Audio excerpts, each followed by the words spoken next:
Good morning, students. So, our today's topic is about present perfect continuous tense.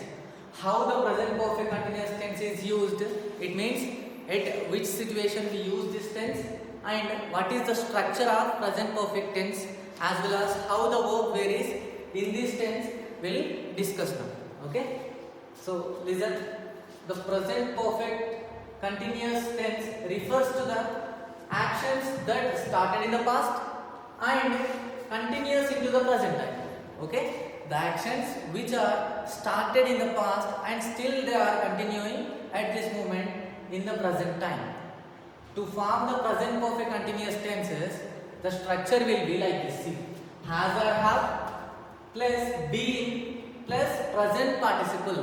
What is present participle? VING form, like running, raining, okay, learning, playing, like this. Okay, present participle means the VING, verb in the form, and this is a structure of present perfect continuous tense. Has, have plus been plus present participle means VING form.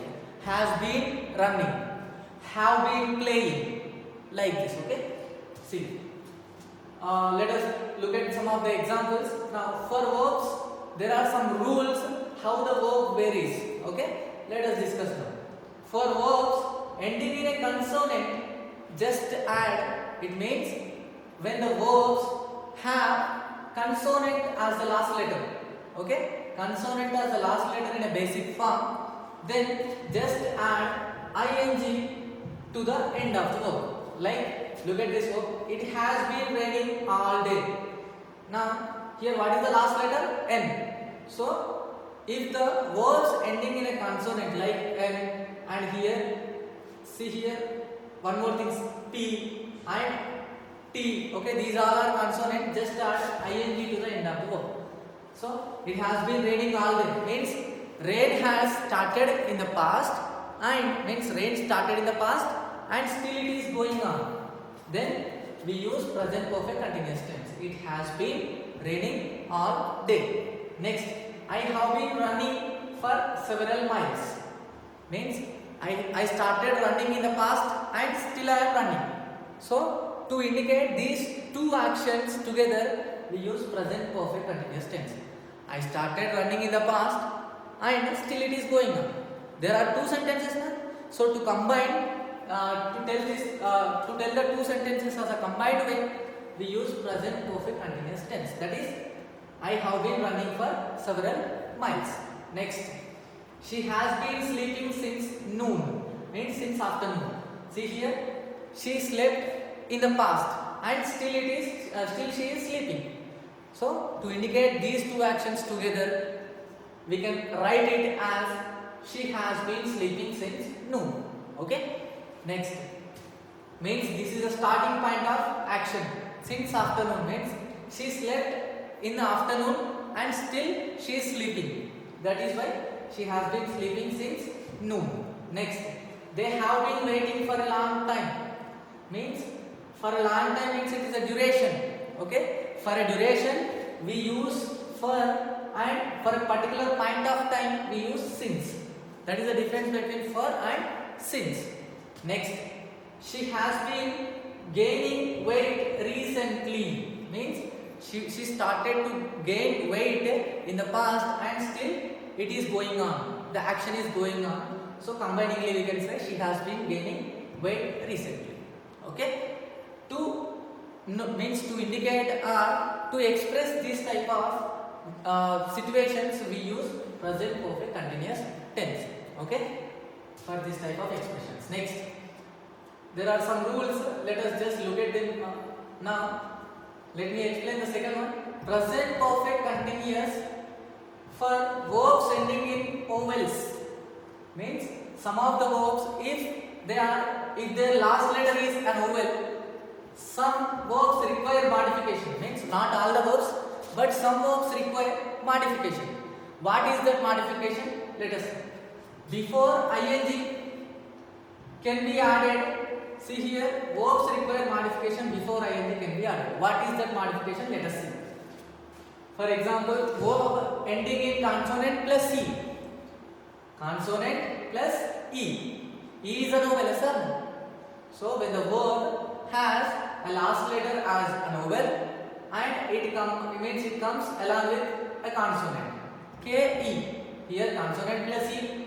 Then delete the E means we need to remove this E and add ing.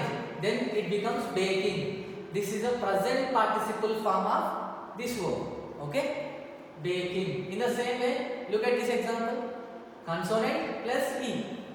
So remove E and add ing. Then it becomes writing. This is the present participle form of this verb. This is a base verb. This is called V1. And what is V2? Wrote. Write, wrote, written. Yes or no? V2 is wrote. V3 is written. And this is V4 or VING or present participle. Okay? Next, second rule. Verb ending in double E like C. Look at this verb. So double E or O. Here this is one more example of O. Double E and O. Then add ing. No need of any modification. Here only E is there. We have modified. We just removed E and added ing. But here double E is there. So no need of any modification. Directly we can add ing to it. Then it becomes present participle or VING form. Seeing and going. Understand? Next. Look at this one. Verb ending in IE. Then in place of IE, just we need to replace IE with Y. Means we need to remove IE and just place Y and then add IE. So look at these examples. Tie, lie. Okay? See, tie means we have removed IE and in place of IE, Y should be placed and ING should be added. So tie becomes tying and lie, lying. Okay? Like this. So this is one of the rules which you need to remember. Next.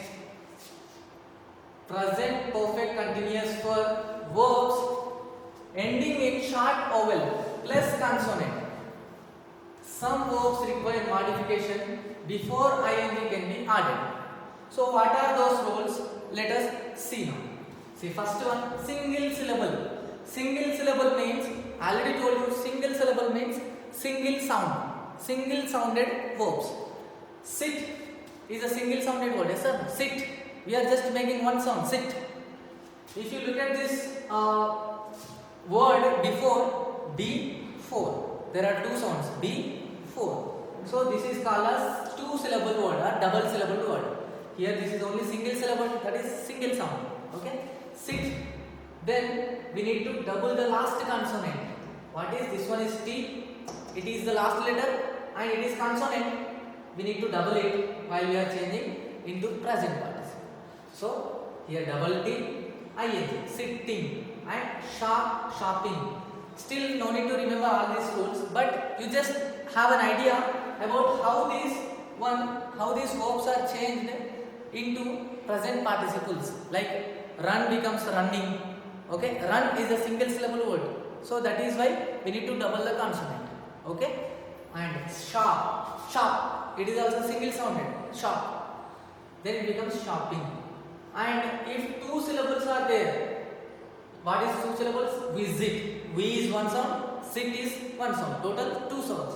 Visit. Then no need to double anything. Directly adding ing. Visiting. And happen, happening. But here one condition is there. What if the verb is like this? Begin. Begin is here. Then here we have double. N becomes double N. So remember, just you need to have a basic idea how the verbs are changed into verb ing forms. Okay? No need to follow all these rules. Just you need to have a basic idea. Next, negative present perfect continuous. How the sentences are formed as negative sentences in present perfect continuous. Just listen. While we are converting into negative, we need to add not after helping verb. After helping verb means after has or have. If we add not, then it becomes negative sentence. Okay? See. The negative present perfect continuous tells about things that did not happen in the past. Means the actions that were not started in the past or will not be happening in the near future. Means they are not at all happen. Next, to make the negative present perfect continuous tense, we need to just add not after helping verbs. So these are the examples. See, it has not been raining all day. She has not been sleeping well lately. They have not been waiting for a long time. Next, he has not been feeling well lately. She has not been growing recently. It means it has not been raining all day. It means, see, the action was not started in the past and it is not continuing in the present. So, to express this type of expressions or situations, we use negative present perfect continuous. Okay? Tomorrow we will discuss this past perfect continuous as well as the remaining last one, that is future perfect continuous. Okay? Thank you.